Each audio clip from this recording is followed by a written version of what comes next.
नमस्कार। प्रस्तुत है आचार्य चतुरसेन शास्त्री जी के द्वारा लिखा हुआ उपन्यास सोमनाथ का 13वां भाग। अध्याय पुष्कर का युद्ध। चौहान और अमीर के लश्कर ज्यों एक दूसरे की दृष्टि मर्यादा में पहुंचे त्यों दोनों ओर से वाणों की वर्षा प्रारंभ हो गई। अभी ठीक ठीक सूर्योदय नहीं हुआ था। वाण वर्षा प्रारंभ होते ही दोनों सेनाओं का आगे बढ़ना रुक गया। महाराज धर्मगज देव ने धैर्य और चातुरी से सब टीलों और ऊंचे स्थानों पर अपनी सेना को दूर दूर तक फैला दिया था। अमीर भी योजना से असावधान न था। उसने सैनिकों को वृक्षों, टीलों और आड़ की जगहों में टुकड़ियों को बिखेर कर आड़ लेकर तीर मारने का आदेश दिया। देखते ही देखते दोनों ओर के सिपाही घायल हो होकर चित्कार करने लगे। राजपूत आगे बढ़कर हाथों हाथ तलवार में युद्ध करने के इच्छुक थे, परंतु अमीर के कौशल में ऐसा वे नहीं कर सके। वह समूचा दिन इसी प्रकार व्यतीत हुआ। संध्या काल होने पर अमीर ने युद्ध बंद करने का संकेत दिया और दोनों ओर की सैन्य अपने अपने शिविर को फिरी। महाराज धर्मगज देव ने पीठ नहीं खोली, सेना का निरीक्षण किया, घायल योद्धाओं को अजमेर भिजवा दिया तथा सैन्य का फिर से वर्गीकरण करके दूसरे दिन के युद्ध की योजनाएं बनाई। दूरस्थ सैन्य का संदेश देकर साढ़ानियां रवाना की गई। दूसरे दिन सूर्योदय से प्रथम ही राजपूतों को सावधान होने का अवसर न देकर अमीर ने अपने दुर्धर घुड़सवारों को ले अकस्मात धावा बोल दिया। इस कार्य से प्रथम तो राजपूत सैन्य में घबराहट और अव्यवस्था फैल गई, परंतु तुरंत ही राजपूत तलवारें ले लेकर टूट पड़े। देखते ही देखते वे अपने छोटे छोटे दल बनाकर अमीर की सेना में धंस पड़े। हाथों हाथ मारकाट होने लगी। रुंड मुंड कट कट कर पृथ्वी पर गिरने लगे। मीनों की सेना, जो बर्छी के युद्ध में अप्रतिम थी, अपनी नुकीली बर्छियां ले लेकर यवनों का संहार करने लगी। उनकी बर्छियां शत्रुओं की अतड़ियां बाहर खींचे बिना शरीर के बाहर ही नहीं निकलती थीं। उनकी खमदार तलवारों के करारे घाव खा खाकर शत्रु हाहाकार कर उठे। अमीर अपनी सेना की यह दुर्दशा देखकर क्रोध से उन्मत्त हो गया। उसने मीनों के उस बर्छी युद्ध की कल्पना भी नहीं की थी। यह मीना व्यवस्था और युद्ध नियम की परवाह न कर कालदूत की भांति अमीर की सेना का उछल उछल कर संहार कर रहे थे। घोड़ों को भी वे सैनिक के समान ही हल्का करने लगे। अमीर ने क्रोध से पागल होकर इन जंगली मीनों का इसी दिन अमूल नाश करने की ठानी। उसने बलूची घुड़सवारों को ललकारा। ये खूंखार बलूची चारों ओर से मीनों की टुकड़ियों को घेर कर बड़े बड़े भालों से उन्हें छेदने और अपने सड़े हुए घोड़ों से उन्हें रूंधने लगे। मीनों के सैन्य में त्रास प्रकट हुआ। उनके पास घोड़े न थे, वे पैदल थे। महाराज धर्मगज देव ने यह देख प्रबल पराक्रमी चौहान घुड़सवारों को शत्रु पर छोड़ दिया। अब बराबरी का युद्ध था। चौहान जग प्रसिद्ध बलूची पठानों से जूझ रहा था। राजपूतों को मनचाहा अवसर मिल रहा था। यह तलवार का हाथों हाथ युद्ध दोपहर होते होते ऐसा घातक रूप धारण कर बैठा कि दोनों ओर के सरदारों ने समझा कि कदाचित आज का युद्ध ही निर्णायक युद्ध हो रहा है। मरे हुए सवारों और घोड़ों से योद्धाओं के मार्ग रुक गए। अपराह्न होते होते अमीर की सेना में अव्यवस्था दिखने लगी। बलूची पठान जगह जगह पीछे हटने लगे। महाराज धर्मगज देव ने यह देख अपने सुरक्षित अश्वारोहियों को धावा बोलने की आज्ञा दी। इस नई सेना के धक्के को पठान सहन न कर पीठ दिखाकर भागने लगे। अमीर ने विपत्ति को सम्मुख देख भागते बलूचियों के सम्मुख अपना अश्व दौड़ाया और हरा झंडा ऊंचा करके ललकार करके कहा, खुदा और इस्लाम के नाम पर मरो और मारो, भागने की गुंजाइश नहीं है, गजनी बहुत दूर है। बलूची जैसे तैसे संगठित हुए। एक बार फिर घमासान युद्ध हुआ। लाशों पर लाश गिर पड़ी। दोनों ओर की सेना में थकान और क्लांति दिखने लगी। अमीर ने सूर्यास्त से पहले ही युद्ध बंद करने का संकेत दिया। इस दिन भी बिना किसी निर्णय के दोनों सेनाएं फिर गईं, परंतु राजपूत सेना उत्साह में थी और अमीर की सेना घबराहट में। यद्यपि राजपूतों की सेना में भी आज भारी संहार हुआ था, परंतु अमीर की सेना की क्षति साधारण न थी। अमीर चिंतित हुआ। तीसरे दिन अमीर की इच्छा युद्ध बंद करने की थी, परंतु महाराज धर्मगज देव ने नहीं माना। उन्होंने अमीर की सेना पर आक्रमण कर दिया। अमीर को युद्ध करना पड़ा। युद्ध प्रारंभ करने से पूर्व महाराज ने अमीर को संदेश भेजा कि वह चाहे तो उसे सुरक्षित लौटने दिया जा सकता है। अमीर की सारी सेना में निराशा व्याप गई। उसने उस दिन सारी सेना के बीच प्रातःकालीन नमाज पढ़ी। नमाज के बाद उसने संक्षिप्त भाषण दिया। भाषण में उसने कहा, बहादुर पठानों, तुमने अब से पहले 16 बार अपने घोड़ों की टोपों से काफिरों के इस मुल्क को रौंदा है और सदैव तुम अपने सिरों पर फतह का सेहरा बांधकर और अपने घोड़ों की जीनों को मोहरों और जवाहरातों से भरकर और गुलामों को घोड़ों की जीन की रस्सियों से बांधकर गजनी लौटे हो। तुम्हारी औरतें इस बार भी तुम्हारे उसी तरह लौटने का इंतजार कर रही हैं। सो क्या तुम इस बार लड़ाई में हार कर लौटोगे? अपनी तलवार और इस्लाम के नाम पर आओ, फतह हासिल करो। भागने की राह बंद है, खुदा तुम्हारे साथ है। सेना में एक बार अल्लाह अकबर का जयनाद हुआ। बर्बर, तातर और पठान नए आवेश में जुनून में भरकर घोड़ों पर सवार हुए। देखते ही देखते घमासान युद्ध होने लगा। यह चौमुखी युद्ध था। कहीं पर तलवारें झंझना रही थीं, कहीं बर्छियां कलेजों के आर पार हो रही थीं। आकाश तीरों से भरा था। दोनों ओर के भट्ट एक दूसरे के खून के प्यासे होकर मारामारी कर रहे थे। अमीर विद्युत वेग से घोड़े पर सवार होकर कभी यहाँ और कभी वहाँ अपनी सेना को उत्साहित करता फिर रहा था। मध्याह्न में अभी देरी थी कि अमीर की सेना में चंचलता प्रकट होने लगी। महाराज धर्मगज देव का दबाव बढ़ता जा रहा था। अमीर अपने सैनिकों को हाथ उठाकर कुछ कहना चाह रहा था। इतने में एक वाण आकर अमीर की भुजा में घुस गया। उससे बेशुद्ध होकर अमीर घोड़े के नीचे आ पड़ा। तत्क्षण अफगान सरदारों ने अमीर को चारों ओर से घेर लिया। एक सरदार ने खींचकर तीर निकाल लिया और घाव पर पट्टी बांध दी। कुछ ही देर में अमीर होश में आया और तुरंत घोड़े पर सवार होकर सैनिकों को उत्तेजित करने लगा। वो अपनी सेना के दक्षिण कक्ष से थोड़ा पीछे हटा। तत्क्षण ही दक्षिण कक्ष हटने लगा और उसके सैनिक बिखरने लगे। इसी समय उस कक्ष के 2 प्रधान सेना नायक मारे गए। महाराज धर्मगज देव ने यह संयोग पाकर स्वयं कच्छ को भारी दबाव में डाल दिया। अमीर यह देखकर तीर की भांति उधर दौड़ा। उसने वाम कक्ष की 2 टुकड़ियों को बुलाकर इस कक्ष को मजबूत किया, परंतु इसी समय दक्षिणी कक्ष के एक सरदार ने आकर कहा, हुजूर, फौज पस्त हिम्मत हो रही है, बहुत नुकसान हो रहा है, किसी तरह लड़ाई रोकिए। अमीर ने कहा, लड़ाई रोकने का कोई चारा नहीं है, हमें शाम तक जैसे ही हो बने रहना होगा और लड़ना होगा। अमीर ने अभी कठिनता से यह वाक्य कहा था कि गोफ से छूटा एक पत्थर उसकी छाती में आ लगा। इसी क्षण उसके घोड़े की एक आंख में एक तीर धंस गया। घोड़ा चारों पैर से उछला। अमीर घोड़े से फिर गिरा और मुंह से रक्त वमन करने लगा। अफगान सरदार अमीर को घेरकर खड़े हो गए। उनके चारों ओर मारकाट मच रही थी। सरदार घबराए हुए थे, किंतु अमीर कुछ ही क्षणों में स्वयं उठ खड़ा हुआ। उसने कहा, कोई फिक्र नहीं है, दूसरा घोड़ा लाओ। घोड़ा आते ही वह उछलकर घोड़े पर सवार हो गया। तीसरा पहर होते होते मुसलमानों की सेना पीछे हटने लगी। राजपूतों ने अवसर देखकर शत्रु सैन्य में घुसकर हाथों हाथ युद्ध करने की ठान ली।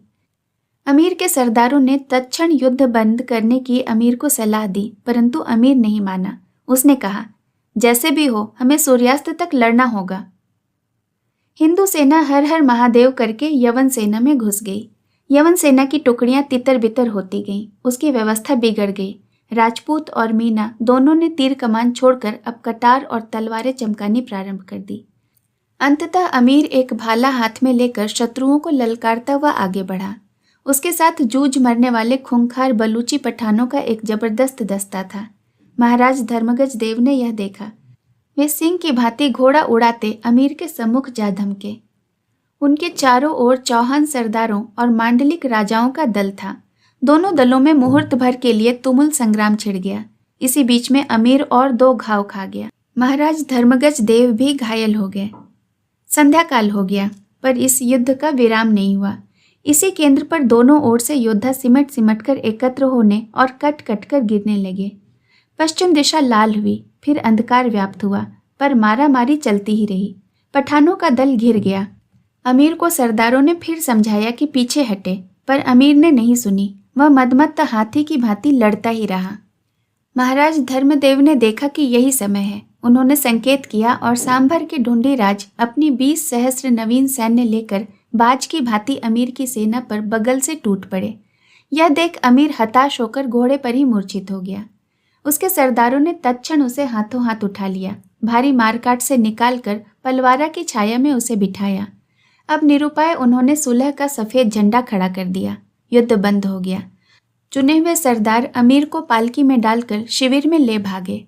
शेष सैनिक और सरदार राजपूतों के बंदी हुए। महाराज धर्मगज देव विजय वैजंती पताका फहराते हुए वापस फिरे। अध्याय कपट संधि। महाराज धर्मगज देव ने उसी समय कुलदेवी शाकंभरी के मंदिर में जाकर बलि पूजा अर्चना की, नारियल फोड़ा। सभी सामंत, मांडलिक और सरदारों ने महाराज की जय जयकार की। तदंतर घायलों की सेवा और मृत सैनिकों एवं बंदियों की समुचित व्यवस्था करके महाराज ने रात्रि के पिछले प्रहर शस्त्र खोलकर विश्राम किया, घावों का उपचार किया। दूसरे दिन प्रहर दिन चढ़े श्वेत पताका उड़ाते हुए अमीर के संधि दूतों ने महाराज धर्मगज देव के दरबार में अति विनम्र भाषा में अमीर का संधि प्रस्ताव उपस्थित किया। महाराज ने प्रेम और कृपा पूर्वक दूतों का भारी सभा में स्वागत किया और सब सरदारों से परामर्श करके कहा, यदि अमीर स्वेच्छा से भारतवर्ष छोड़कर स्वदेश लौट जाएं और फिर कभी भारत में आने की चेष्टा न करें तो हम बिना किसी बाधा से उसे चले जाने देंगे। सब बंदियों को भी मुक्त कर देंगे। हमारी अमीर से कोई शत्रुता नहीं है, अतः हम अकारण उससे युद्ध नहीं करना चाहते। संधि दूतों ने अमीर की ओर से अत्यंत कृतज्ञता और प्रसन्नता से यह प्रस्ताव स्वीकार किया और वचन दिया कि यद्यपि अमीर बहुत घायल हैं, चलने फिरने और यात्रा करने योग्य नहीं है, परंतु आज ही हम यहाँ से कूच कर देंगे। संधि स्थापित हो गई। संधि दूत वापस अमीर की सेवा में लौट गए। दोपहर दिन व्यतीत होते होते अमीर का लश्कर पीछे हटने लगा, खेमे उखड़ने लगे, ऊंट लदने लगे, सारे लश्कर में लदालदी होने लगी। यह देख संतुष्ट होकर महाराज धर्मगज देव ने थोड़ी सेना साथ में रखकर शेष सब सैन्य अजमेर को वापस भेज दी। विजयी सेना ने गाजे बाजे के साथ अजमेर में प्रवेश किया। यद्यपि राजपूतों के 20,000 सैनिक खेत रहे थे, फिर भी विजय के मद से राजपूत सेना अत्यंत उत्साहित थी। नगर वासियों ने सेना का हर्षनाद से स्वागत किया। नगर सजाया गया, रंग बिरंगी पताकाएं राजमार्ग में फहराने लगी। लोग आनंद उत्सव मनाने लगे। किले, राजमहलों में गान, वाद्य, रोशनी, दीपावली की व्यवस्था हुई। राजकुल की स्त्रियों ने महारानी को बधाई दी। महारानी ने मुक्त हस्त से स्वर्ण रत्न दान करके अपनी उदारता का परिचय दिया। नगर के सभी देव मंदिरों में जय घंट बजने लगे। राजपुरोहित कृपा शंकर आचार्य ने राजमहल में आकर यज्ञ अनुष्ठान किया। नगर सेठ पानाचंद शाह ने आकर बधाइयां दी। संपूर्ण नगर ने उस दिन दिवाली मनाई। अध्याय शाह मदार। एक प्रहर रात्रि बीत चुकी थी। सारा नगर रास रंग में मस्त था। ऐसे ही समय में दो व्यक्ति छिपी नजरों से यह सब समारोह देखते अत्यंत सावधानी से नगर के मुख्य बाजारों में से होते हुए बीच बीच में गली कूचों को पार करते चुपचाप चले जा रहे थे। उन्होंने साधारण नागरिक का वेश धारण किया था। इस समय अजमेर नगर के पूर्वी कोण में जो शाह मदार की टेकरी है, उसी टेकरी की तलहटी में एक पुराना शिवालय था। शिवालय के चारों ओर बहुत छोटे बड़े मंदिर थे। मंदिर का प्रवेश द्वार पूर्व दिशा में था और उत्तर में पुजारियों के घर थे। पुजारियों में अनेक वहां पुत्र परिजन के साथ रहते थे। इन्हीं पुजारियों के मकानों से तनिक हटकर टेकरी के ऊपर एक छोटी सी खानकाह थी, जिसमें प्रसिद्ध सूफी संत शाह मदार रहते थे। शाह मदार मस्त और दौल मौला आदमी थे। वे बेलौस और फक्कड़ प्रसिद्ध थे, खुशमिजाज और मिलनसार थे। अजमेर के आसपास उनकी बहुत मान्यता थी। वे गड़े तावीज मंत्र दुआ देते, लोगों की खैर मनाते और टिक्कड़ मांगकर खाते थे। खानकाह के पास एक पुराना मठ था, पर वह सूना ही रहता था। कोई भूला भटका साधु वहां ठहर जाता था। शाह मदार बहुधा किसी वृक्ष के नीचे चुपचाप बैठे रहते थे। घूमते फिरते ये दोनों व्यक्ति टेकरी के पास जा पहुंचे। शाह साहेब इस समय ध्यान मुद्रा में वृक्ष के नीचे बैठे थे। दो भक्तगण सम्मुख बैठे उनकी मुख मुद्रा निहार रहे थे। दोनों व्यक्तियों ने हिंदू पद्धति से धरती पर माथा टेक कर उन्हें प्रणाम किया, परंतु फकीर ने उनकी तरफ आंख उठाकर भी नहीं देखा। दोनों व्यक्ति चुपचाप दूसरे मनुष्यों के बीच जा बैठे। बहुत देर तक कोई बातचीत नहीं हुई। बैठे हुए जनों में अनेक उठकर चले गए। एकाएक साधु ने नेत्र उघार कर इन आगंतुकों को देखा और आप ही आप कुछ भुनभुनाते हुए बोले, ऐ नादान, खुदा की बंदगी कर और उसके जलाल का जौहर देख। दोनों आगंतुकों ने पृथ्वी पर फिर माथा टेका। इसी समय एक पुरुष ने उनका कंधा छूकर अपने पीछे आने का संकेत दिया। दोनों व्यक्ति उठकर उसके पीछे पीछे चल दिए। वो आदमी मठ के द्वार पर खड़ा हो गया और उन्हें भीतर जाने का संकेत किया। दोनों व्यक्ति मठ में घुस गए और वह व्यक्ति मठ के द्वार पर इस तरह खड़ा हो गया कि एक मक्खी भी द्वार में प्रविष्ट न हो सके। भीतर एक युवक बेचैनी से टहल रहा था। युवक के वस्त्र बहुमूल्य, तलवार और मुख मुद्रा सुंदर थी। उसकी आयु 26 वर्ष के लगभग थी।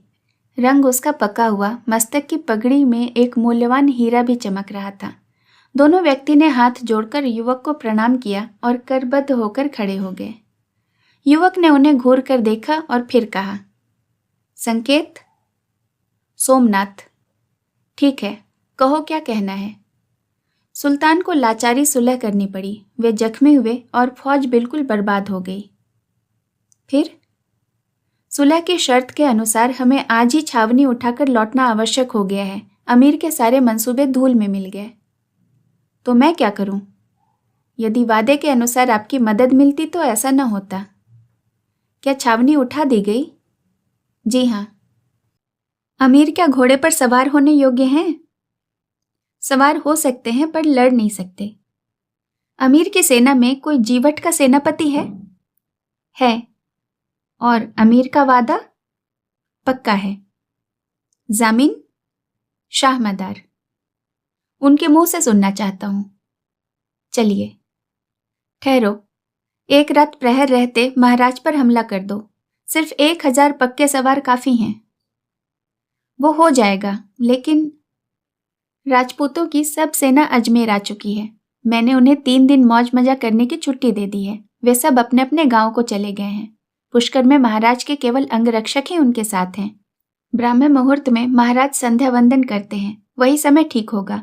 उन्हें घेर कर कैद कर लो, फिर जैसा चाहे उनके साथ बर्ताव करो। लेकिन अजमेर से मदद मिलते कितनी देर लगेगी? अजमेर की सेना मेरे अधीन है। यदि अमीर का वादा पक्का है तो अजमेर से सहायता मिलेगी। वादा पक्का है। शाह जामीन है। चलिए। चलो। तीनों व्यक्ति शाह के पास आ गए। आकर चुपचाप बैठ गए। इस समय शाह साहेब अकेले चुपचाप बैठे थे। युवक ने कहा, शाह जामीन है? शाह ने धीरे से कहा, खुदा भी जामीन है। तब ठीक है। युवक शाह को प्रणाम कर चल दिया। उसके पीछे दोनों पुरुष भी। बाहर अश्व बंधे थे। अश्व पर सवार हो उन्होंने तेजी से पुष्कर की घाटी में अपने अश्व फेंक दिए। शाह ने आंखें उठाकर आसमान की ओर देखा और अंगड़ाई ली। अध्याय विश्वासघात। रात बहुत देर तक सब सैनिक खान पान और रास रंग में मस्त रहे थे। इससे इस समय वे सब पड़े सो रहे थे। 1-2 प्रहरी अपने स्थानों पर सजग हो पहरा दे रहे थे। महाराज धर्मगज देव प्रहर रात रहे पुष्कर तट पर स्नान कर अहिक पूजा कर रहे थे। पूजन करते करते उन्हें कुछ असाधारण आहट सुनाई पड़ी, जैसे चुपचाप बहुत से आदमी रेंगते हुए आ रहे हों। अभी चारों दिशाओं में अंधकार ही था। उन्होंने पूजा के आसन से बिना उठे ही आंख उठाकर चारों ओर देखा। उन्हें ऐसा प्रतीत हुआ जैसे काली काली मूर्तियां चारों ओर से उनके निकट चली आ रही हैं। क्षण भर बाद ही उन्हें प्रतीत हुआ कि विश्वासघात हुआ है। वे तत्क्षण ही आसन छोड़कर उठ खड़े हुए। इसी समय प्रहरी ने भयसूचक भेदी नाद किया और उसके साथ ही अल्लाह अकबर के गगनभेदी नाद के साथ अमीर के बलोची पठानों ने सोत बैठे उनिंदे सभी राजपूतों को काटना प्रारंभ कर दिया। साथ ही छावनी में आग भी लगा दी। छावनी धाए धाए करके जलने लगी। महाराज उसी असज्जित अवस्था में पुकार पुकार कर तलवार घुमाते हुए अपनी सेना की व्यवस्था करने लगे। उन्होंने तत्क्षण एक सवार अजमेर को सेना की सहायता के लिए दौड़ाया। राजपूत जो जहां जिस अवस्था में थे, उनके हाथ जो अस्त्र लगा उसी को लेकर वे शत्रुओं से मोर्चा करने लगे। परंतु एक तो वे बहुत कम थे, दूसरे किसी के पास शस्त्र था नहीं, किसी ने कवच नहीं पहना था, कोई नंग धड़ंग था। परंतु थोड़ी ही देर में कुछ सैनिक सज्जित होकर महाराज के चारों ओर आ जुटे। शत्रुओं ने महाराज को ग्रस लिया था और उन पर हजारों तलवारें छा रही थीं। राजपूत प्राणपण से महाराज तक पहुंचने, उनकी रक्षा करने का भगीरथ प्रयत्न करने लगे। महाराज धर्मगज देव नंगे बदन पीतांबर धारण किए दोनों हाथों से तलवार चला रहे थे और उनके शरीर पर से झरझर रक्त बह रहा था। उनका वीर दर्प देखकर शत्रु स्तंभित रह गए। तलवार से तलवार भिड़ गई, बर्छियां अतड़ियों को चीरने लगी। महाराज क्षण क्षण पर अजमेर की सहायता की प्रतीक्षा कर रहे थे। हर क्षण पर चर सूचना दे रहा था कि सेना नहीं आ रही है। इसी समय जंगल में छिपे हुए 1000 बलोची घुड़सवार बाज की तरह महाराज पर टूट पड़े। महाराज ने मस्तक ऊंचा करके देखा, मृत्यु उनका आलिंगन करने को हाथ पसार रही है। जय शाकंभरी कहकर वे अंधाधुंध तलवार चलाने लगे। देखते ही देखते उनके मुट्ठी भर राजपूत कटने लगे। महाराज की तलवार भी एक पठान की तलवार से कटकर दो टूक हो गई। उनके तीर उनके अंगों में अटक रहे थे। उन्होंने निरुपाय इधर उधर देखा। एक दुर्दांत पठान ने कमान गले में डालकर उन्हें खींच लिया। साथ ही तलवार का एक भरपूर हाथ उनके मोढ़े पर पड़ा। महाराज आकाश से टूटे हुए नक्षत्र की भांति पृथ्वी पर गिर पड़े। शत्रुओं ने अल्लाह अकबर का नारा बुलंद किया। जो राजपूत बचे थे वहीं आ जूझे, वे सब तिल तिल कटकर खेत रहे। महाराज धर्मगज देव के रणस्थली में काम आने का समाचार शीघ्र ही अजमेर पहुंच गया। महाराज के अंगरक्षकों ने महाराज का शव मुर्दों के ढेर से निकालकर बड़े यत्न से किले में पहुंचा दिया। किले और नगर का उल्लास गहरे शोक और घनघोर घटाओं में छिप गया। चारों तरफ रोना पीटना मच गया। मरे हुए पुत्रों की माताएं छाती कूटकर रोने लगी। विधवा युवतियों के करुण क्रंदन से आकाश भर गया। अनगिनत कोमल कलाइयों की सुहाग चूड़ियां चटाचट पत्थरों पर टूटने लगी। पिता अपने पुत्रों के लिए सिर धूंधते पागल की भांति रुदन करने लगे। युवती अबलाएं और अबोध बालक अनाथ होकर सिसकने लगे। लोग हजार हजार मुख से गजनी के दैत्य को गालियां देने और कोसने लगे। लाखों मनुष्यों का धरती आकाश पर कोई रक्षक नहीं रह गया। महाराज धर्मगज देव के शव के किले में पहुंचते ही महारानी तुरंत सती होने को तैयार हो गई। उनके साथ महल के अन्य सैकड़ों राजपरिवार की स्त्रियों, दासियों और सखियों ने भी चितारोहण कर भस्म होने का निश्चय कर लिया। रानी ने शोक संतप्त वाणी से कहा, अरे सखियों, सुख दुख का साथी, लाड़ प्यार करने वाला इस देह का आधार ही जब नहीं रहा तो फिर जी कर जीवन की ख्वारी करने से क्या लाभ। जब शरीर से जीव ही चला गया तो निर्जीव शरीर का श्रृंगार ही क्या।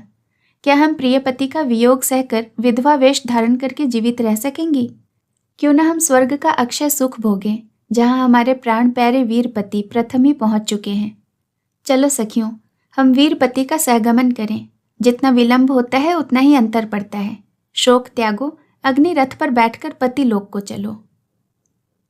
रानी ने इतना कहकर आंसू पोंछ डाले। माथे पर सिंदूर का टीका लगाया, कुमकुम की आड़ लगाई, कंठ में सुगंधित फूलों के हार पहने, काले चिकने बालों की लटें मुक्त कर दी, हाथों में मेहंदी रचा दी, पचरंगी चूनर शरीर पर धारण की। अन्य स्त्रियों ने भी ऐसा ही श्रृंगार किया। आगे आगे रानी और पीछे पीछे अन्य स्त्रियां चलीं। पीछे हजारों दास दासियां रात हुए। जय शाकंभरी, जय अम्बे, जय सती माता की पुकार ने आकाश को चल विचलित कर दिया। चौक के चबूतरे पर विशाल चिता सजी थी। उसमें महाराज का चंदन चर्चित शरीर स्थापित किया गया। चिता के निकट आकर रानी ने सूर्य को अर्घ्य दिया और स्थिर चरणों से चितारोहण कर पति का सिर गोद में रख लिया और ध्यान में स्थिर होकर बैठ गई। ढोल शहनाई बजने लगे। उनका ऐसा नाद हुआ कि कानों कान शब्द नहीं सुनाई देता था। सहस्रों कंठों ने जय माता सती, जय अम्बे की ध्वनि निकाली। रानी दोनों नेत्र बंद कर पति का सिर गोद में लिए ध्यानस्थ बैठी रहीं। अन्य स्त्रियां भी उनके पीछे चिता पर उसी भांति बैठी थीं। राजपुरोहित आचार्य कृपाशंकर कोशिश करते हुए बालक कुमार वीसल देव को आगे करके बोले, माता सती, अजमेर और अजमेर के भावी अधिपति को आशीर्वाद दीजिए। रानी ने स्थिर कंठ से हाथ उठाकर कहा, अजमेर के भावी अधिपति की जय हो। रानी ने अब चिता में अग्नि देने का संकेत किया। ब्राह्मणों ने चिता में घृत और कपूर रखकर मंत्र पाठ करते हुए अग्नि दे दी। बाजे जोर से बज उठे। सैकड़ों शंख और घड़ियाल गरजने लगे। सूखा चंदन, काष्ठ, घी और ज्वलनशील पदार्थों की सहायता से यह चिता देखते ही देखते धधकने लगी। ज्वाला का वेग इतना बढ़ा कि चिता के पास से लोग हटने लगे, परंतु उनके राजभक्त सेवक और दासियां भी दौड़ दौड़कर चिता में कूद पड़ी। सहस्रों जनों के जय जयकार, रुदन, क्रंदन और बाजों के घोर शब्दों के कारण कानों के पर्दे फटे जा रहे थे। बहुत जन मूर्छित होकर गिर गए। देखते ही देखते वे सैकड़ों जीवित सत्व जलकर राख का ढेर हो गए। लाल लाल दहकते हुए अंगारे मानो सूर्य के तेज से स्पर्धा सी करने लगे। जार जार रोते, दाढ़ी नोचते, सिर पर धूल राख बिखेरते, गिरते पड़ते नगर निवासी पीछे लौटे। नगर के कोटपाल ने शोक सूचक झंडा किले पर चढ़ा दिया। उस दिन संपूर्ण नगरी में चूल्हा नहीं जला। रात में किसी ने भी दिया बत्ती नहीं किया। सारा नगर गहरे अंधकार में डूबा रहा। अजमेर के अबाल वृद्ध भूखे प्यासे धरती में लोट लोट कर शोक रुदन करते रहे। राजपुरुष कुमार वीसल देव अवशिष्ट राज परिवार को लेकर वीटल दुर्ग में चले गए। अजमेर में सती माताओं की ऊर्ध्व दैहिक क्रिया करने को केवल राजपुरोहित कृपाशंकर आचार्य और कुछ सेवक शेष रह गए। शेष कहानी अगले भाग में। कहानी सुनने के लिए आपका बहुत बहुत धन्यवाद।